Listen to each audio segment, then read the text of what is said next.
क्या जेल जाने वाले नेताओं की संपत्ति जनता के नाम कर देनी चाहिए? फर्जी बाबा और माफियाओं की संपत्ति जनता की मानी जाए। यूपी में माफियाओं से योगी सरकार ने वसूले अरबों। जेल में बैठे बाबाओं के पास बेशुमार दौलत। दागी नेताओं ने बनाया पैसा ही पैसा।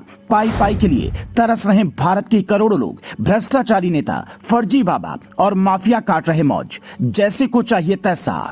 एक तरफ हमारे देश में करोड़ों लोग गरीबी झेल रहे हैं और दूसरी तरफ माफिया हैं जो सरकारी जमीनों और कमजोरों के पैसे पर कब्जा करके ऐश कर रहे हैं। कुछ फर्जी बाबा हैं जो गरीबों और जरूरतमंदों को बेवकूफ बनाकर अरबों कमा रहे हैं। जेल में बैठकर भी अपना साम्राज्य चला रहे हैं। कुछ भ्रष्टाचारी नेता हैं जिन्होंने जनता का पैसा लूटकर अकूत दौलत इकट्ठा कर ली है, फिर उनके गुनाह साबित भी हो गए, जेल चले गए, लेकिन हराम की कमाई उनके बच्चों के काम आ रही है। ऐसे कितने नेताओं को आप जानते हैं, लेकिन सवाल जो आम आदमी के मन में है वो ये है कि क्या भ्रष्टाचारी नेताओं, फर्जी बाबा और माफियाओं की अवैध संपत्ति को जनता के नाम कर देना चाहिए? ये कितनी संपत्ति हो सकती है आप अंदाजा भी नहीं लगा सकते। अकेले उत्तर प्रदेश में योगी सरकार आने के बाद करीब 5,000 करोड़ की संपत्ति माफियाओं से सरकार ने जब्त की। सोचिए, ये तो देश के एक राज्य के कुछ माफियाओं की कुछ संपत्ति है, तो पूरे देश में माफियाओं के पास कितना पैसा होगा? अब एक आंकड़ा और सुन लीजिए। 2016 से 2022 के बीच ईडी ने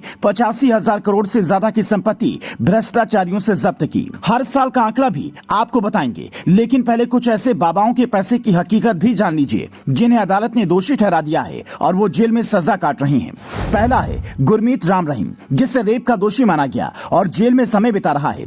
हरियाणा सरकार के मुताबिक उसके पास अकेले हरियाणा में 1600 करोड़ की संपत्ति है। इसके अलावा विदेशों में भी उसका पैसा लगा है और देश के लगभग हर प्रदेश में उसकी संपत्ति है, जिसका कोई सही आंकड़ा किसी के पास नहीं है। आसाराम बापू भी रेप का दोषी ठहराया गया है। गुजरात पुलिस के मुताबिक उसके पास 10,000 करोड़ से ज्यादा की संपत्ति है।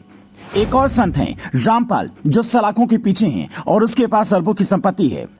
खास बात जानते हैं क्या है? ये सभी बाबा पहले गरीब हुआ करते थे, लेकिन फिर स्वयंभू बाबा और संत का चोला पहना। सोचिए, इनके पास ये पैसा कहां से आया और किसका है? अगर समझ आ रहा है तो बताइए, माफियाओं से लेकर फर्जी बाबाओं तक के पैसे पर किसका अधिकार है? योगी आदित्यनाथ ने सरकार में आने के बाद कहा था कि जिसने भी सरकारी जमीनों पर कब्जा कर रखा है उनसे हर हाल में हमारी सरकार वसूल करेगी, और योगी का बुलडोजर पूरे प्रदेश में चल भी रहा है। लेकिन बाकी लोगों का क्या? जिन गरीबों और कमजोरों को लूट लिया गया, जो डर की वजह से शिकायत भी नहीं कर पाए। अकेले हतीक से यूपी सरकार ने 11,000 करोड़ से ज्यादा की संपत्ति जब्त की है और अभी अरबों की संपत्ति कुर्क होना बाकी है।